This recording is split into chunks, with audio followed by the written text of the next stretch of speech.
नाशिक शहरात सलग तिसऱ्या दिवशी पावसाची संततधार सुरू आहे। पावसामुळे शहरातील काही रस्त्यावर पाणी साचण्यास सुरुवात झाली आहे। गंगापूर धरणातून 1200 क्युसेकनं पाण्याचा विसर्ग सुरू आहे। नाशिकमधील गोदावरी नदीच्या पाणी पातळीतही काही प्रमाणात वाढ झाली आहे।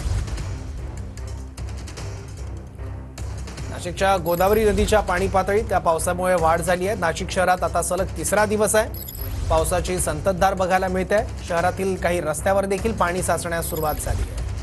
याचा आढावा घेतला आपल्या प्रतिनिधींनी, पाहूयात। गेल्या 3-4 दिवसांपासून परतीच्या पावसाची नाशिकमध्ये जी तर ती हजेरी होत असल्या कारणाने रस्त्यावर ठिकठिकाणी पाणी साचलेलं आहे। त्याच्यामुळे नाशिककरांची तारंबळ उडाली आहे। तर त्र्यंबकेश्वर तालुक्यामध्ये सुद्धा पाऊस होत असल्या कारणाने गंगापूर धरणामधून 1200 क्युसेस वेगाने पाण्याचा विसर्ग जो आहे तर तो काल संध्याकाळपासून करण्यात येत असल्या कारणाने आपण पाहू शकतात का नाशिकच्या या रामकुंड परिसरामध्ये पाणी पातळीत वाढ झालेली आहे।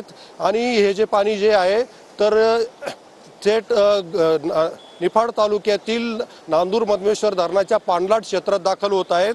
आणि त्या ठिकाणी कडवा आणि दारणा या दोन नद्या